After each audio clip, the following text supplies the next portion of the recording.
Hello friends, welcome to Anushad world. நான் உங்கள் அனு. இன்றைக்கி நம்மளோட சேனலில் ஒரு செம்மையான கேக் ரெசிபி தான் பார்க்க போகிறோம்.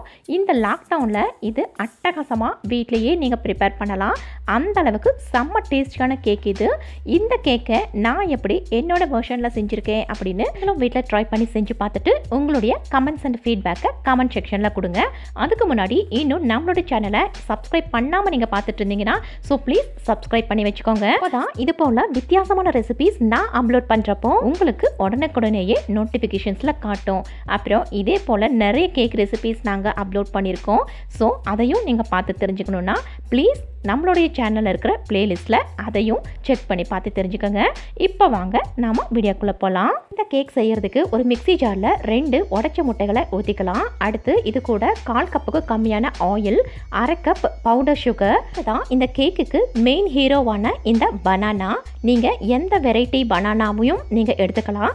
நல்லா பழுத்ததான் இருக்கணும். இன்னைக்கு நான் சொன்ன மெஷர்மெண்ட்டுக்கு நல்லா பழுத்த 2 மீடியம் சைஸ் பனானாவை நான் இன்னைக்கு இதே போலவே கட் பண்ணி எடுத்திருக்கேன். இதை இப்போ நான் மிக்ஸி ஜாரில் சேர்த்திக்கிறேன். நீங்கள் பவுடர் சுகருக்கு பதிலாக வெறும் சுகரை கூட சேர்த்திக்கலாம். அதில் 3/4 கப் சேர்த்திக்கங்க. அதே போல் ஆயிலுக்கு பதிலாக பட்டர் கூட நீங்கள் ஆட் பண்ணிக்கலாம். இதை இப்போ ஹை ஸ்பீடில் நல்லா 2-3 மினிட்ஸுக்கு பிளெண்ட் பண்ணி இது போல் எடுத்துகிட்டு வந்துட்டு இதை ஒரு மிக்சிங் பவுலுக்கு இப்போ நான் ட்ரான்ஸ்ஃபர் பண்ணிக்கிறேன். இப்போது இது கூட 1 கப் அளவுக்கு மைதா சேர்த்திக்கலாம். அப்புறம் இது கூட 2 ஸ்பூன் அளவுக்கு கோகோ பவுடரும் ஆட் பண்ணிக்கிறேன். இது 3/4 spoon baking powder, 1/2 spoon baking soda, 1/4 spoon salt. இது எல்லாத்தையும் ஒன்றா இது போல் சளிச்சுக்கோங்க.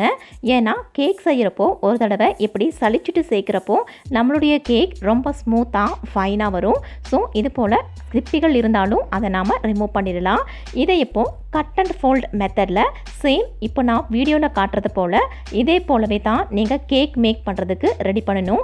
இது கூட தேவைப்பட்டுச்சுன்னா கொஞ்சமாக தண்ணி கூட நீங்கள் ஆட் பண்ணிவிட்டு நான் ஆல்ரெடி சொன்னது போல் கட் அண்ட் ஃபோல்ட் மெத்தட்லேயே இதே போலவே மிக்ஸ் பண்ணுங்கள். எந்த வெரைட்டி பனானா எடுக்கிறீங்களோ அதுக்கு தகுந்த மாதிரி தான் நம்மளுக்கு தண்ணி தேவைப்படும். ஸோ கூடவோ குறைக்கவோ செஞ்சு இது போல் நல்லா ஒரு மிக்சிங் கொடுத்துட்டு கடைசியாக 1/2 ஸ்பூன் எசன்ஸ் சேர்த்து இது போல் மிக்ஸ் பண்ணிவிட்டு பேக் பண்ண இது போல் ஒரு பேக்கிங் ட்ரேயோ இல்லை வீட்டில் இருக்கிற நார்மலான ஏதாவது ஒரு பாத்திரமோ எடுத்துட்டு அதில் ஃபுல்லாக சுற்றியும் இது போல் ஆயில் கிரீஸ் பண்ணிவிட்டு உள்ள ஒரு பட்டர் ஷீட்டையும் இன்சர்ட் பண்ணி அதுக்கு மேலேயும் இது போலவே ஆயிலோ இல்லை நெய்யோ நல்லா கிரீஸ் பண்ணிவிட்டு நாம் ரெடி பண்ணி வச்சுருந்த மிக்ஸை இதில் நாம் ஆட் பண்ணிக்கலாம். ஸோ வீடியோவில் காட்டுறது போல் கொஞ்சம் கொஞ்சமாக ஊற்றி இது போல் கரெக்டாக செட் பண்ணிவிட்டு இதை ஏர் பபிள்ஸ் ஃபார்ம் ஆகாமல் இருக்க 2 தடவை டேப் பண்ணிவிட்டு இதை இப்போது நாம் ஆல்ரெடி ப்ரீ ஹீட் பண்ணி வச்சுருக்கிறோம் அதுக்குள்ளே இதை வச்சிடலாம்.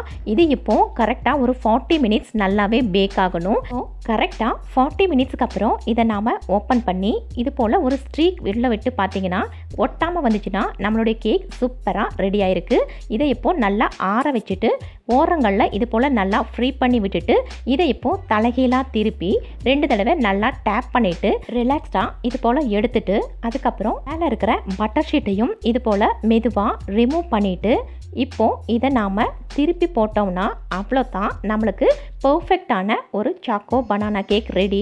இப்போது நமக்கு விருப்பமான ஷேப்பில் நாம் கட் பண்ணி எடுத்துக்கலாம். நான் இன்றைக்கி இது போல் ஸ்கொயராக கட் பண்ணி எடுத்துக்கிறேன். உங்களுக்கு எப்படி விருப்பமோ அதே மாதிரியே நீங்கள் பீஸ் போட்டு நீங்கள் எடுத்துக்கலாம். அவ்வளோதான், பர்ஃபெக்டான இதே போலவே ஒரு சாக்கோ பனானா கேக் வேணும் அப்படின்னா நீங்கள் நான் சொன்ன மெஷர்மெண்ட்டில் நீங்கள் ட்ரை பண்ணி பாருங்கள். கண்டிப்பாகவே ஒரு பர்ஃபெக்டான குழந்தைங்க விரும்பக்கூடிய செம்மையான டேஸ்ட்டில் அவேசமாக ஒரு சாக்கோ பனானா கேக் உங்களுக்கு கண்டிப்பாக கிடைக்கும். இதிலிருந்து இது எவ்வளோ ஸ்பாஞ்சாக இருக்குது அப்படின்னு ஒரு பீஸ் மட்டும் எடுத்து காட்டுற பாருங்கள். உண்மையாகவே அவ்வளோ சாஃப்டாக ஸ்பாஞ்சியாக பர்ஃபெக்டாக இருக்குங்க. ஃப்ரெண்ட்ஸ், நான் சொன்ன அதே மெஷர்மெண்ட்லேயே நீங்கள் ட்ரை பண்ணுங்கள். அப்போது இதே போல் ஸ்பாஞ்சியான பர்ஃபெக்டான ஒரு சாக்கோ பனானா கேக் உங்களுக்கும் பர்ஃபெக்டாக கிடைக்கும். இன்றைக்கி நான் சொன்ன ரெசிபி உங்களுக்கெல்லாம் பிடிச்சிருக்குன்னு நம்புகிறேன். பிடிச்சிருந்தா லைக், கமெண்ட், ஷேர் பண்ணுங்கள். மறக்காமல் நம்ம அனுஷத் வேர்ல்டு சேனலையும் சப்ஸ்கிரைப் பண்ணி வச்சுக்கோங்க. இதே போல் அட்டகாசமான இன்னொரு ரெசிபியோடு வந்து உங்களை எல்லாம் நான் அகைன் வந்து மீட் பண்ணுறேன். Until then, bye from Anu. Thanks for watching. Happy cooking.